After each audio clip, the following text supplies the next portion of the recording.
This next video is going to demonstrate how to make this little project I make with Year 10. So the students spend about 4 or 5 weeks designing their own project around this base model. They might put a chessboard in the top, they might get rid of the drawer, they might put an extra drawer, they might put an extra shelf, turn the legs or not turn the legs, but they spend a bit of time making up a folio. So with all the projects that you've seen so far, I've got the Onshape drawings, I've got the orthogonal drawings, I've got a cutting list made up. That project's $21.12, and I've also got a tutorial. I like my kids to draw the project up in Onshape. It's a really good process for Year 12. So that's it. I'm going to move on and show you how to utilise the Universal Router Guide and make life really easy for yourself in a classroom. Let's go. Okay, so on one of the legs I've just turned the bottom. I've used skew chisel, which is that tool there, just to cut the shoulder, and I've just used the gouge to make it round. Just very basic, but it just makes the project look better.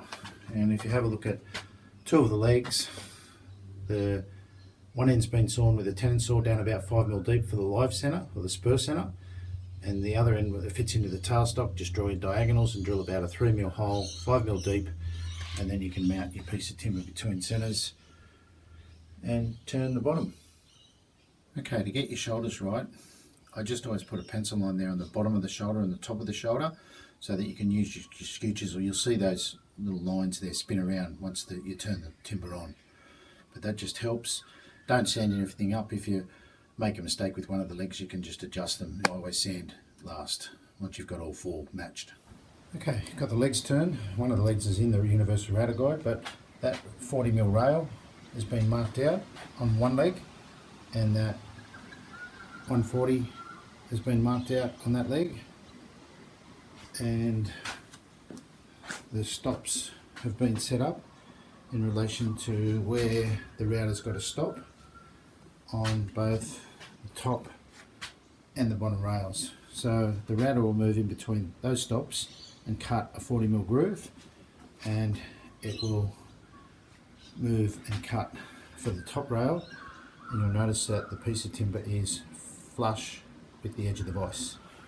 What you do have to watch when you first do this is that your back two legs get machined all the way through. The inside of your front legs gets machined all the way through, but you can't machine all the way through on the front because that's where your 30mm rails are going to go to allow for your draw. I machined up one of the legs, and you'll notice that when your second one goes in, as long as it's up against that datum point, you do not have to do any more marking out because the stops are there to router in between.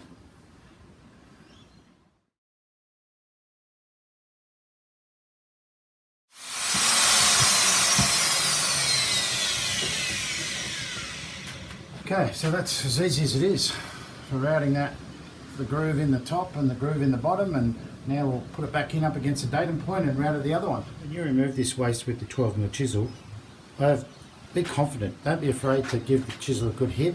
Keep the bevel on the inside of the joint so that the back edge of the joint stays square.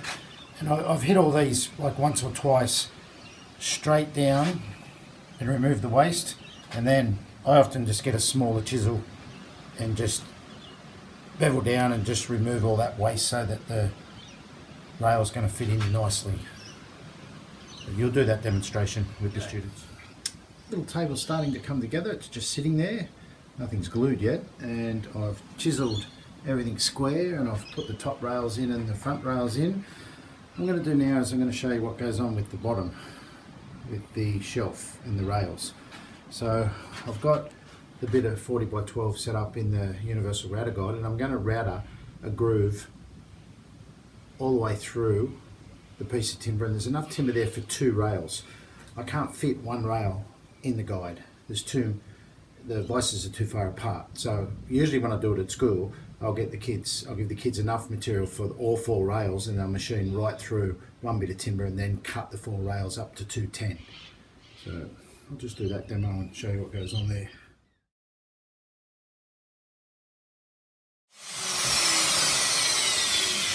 Okay, as you can see, there's been a probably 5 or 6 mil groove machined right through that, and if you have a look at the rail is actually going to fit into the leg.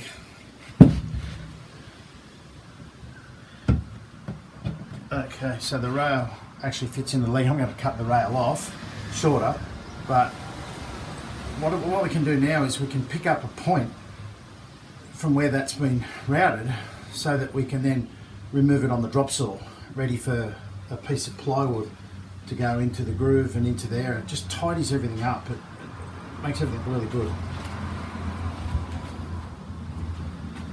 Alright, the rails have been cut off at 210, which is the same, all the rails at 210. You can make them 300 if you want to make the job bigger or whatever, but what this does is that your rail, the router's just, the Universal Router guys just had that groove machined in it, you can pick up that point and remove the material with your drop saw.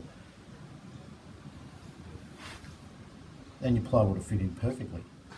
Okay, so on your drop saw, with that marked, we're just going to remove that material there. It doesn't remove all of it, but it just removes the majority of it. Removed all the material, or the material that I could with the drop saw, and I've put a rail in.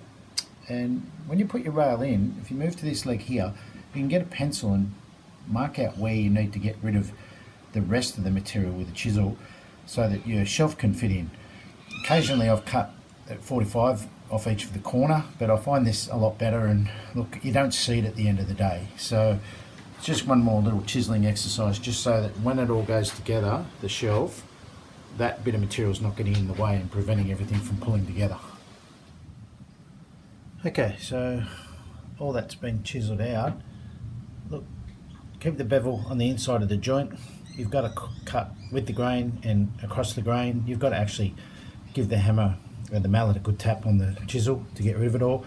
And the beauty of it is that if you do make a bit of a mistake in there, you don't see it anyway. But, you know, the time they do that, students will really know how to use a chisel. They'll be really confident with it. If we look at the bottom, we put the rail in, you can actually see, take a measurement there to find out how big your piece of plywood or your piece of whatever material you're using for your shelf goes in. The 2 sides in sash cramps, don't try and glue the whole thing together. Glue either the front and the back or the 2 sides together. Put a clamp across the top and only put glue in your joints. Students tend to want to put glue down the bottom where the shelf's going to go, and you just get glue everywhere. It's not going to go anywhere, so don't put glue in it. Only put glue in the joints. So that gets glued together. Once you've got your 2 sides glued together, then you can glue the rest of it together. I've got that table to that point, and I suppose I am trying to showcase the Universal Router Guide. You can just see how easy sort of everything goes together with quality. I think we've all done that project, the blanket box or something, and forgotten about the plywood in the bottom, and then trying to fit a bit of plywood in the bottom. The way that plywood fits in there with the way the Universal Router Guide's all done it's outstanding. And you know, if you're thinking about any other framing joint, dowel joints, biscuit joints, it all gets in the way when you try and put that base in. But there's a couple of pieces of timber that get glued off so that the drawer runs square, and a couple of pieces of timber for the drawer to sit on. The drawer is however you want to make it fit in there. Put a housing in the back of it, do a dovetail in the front, whatever.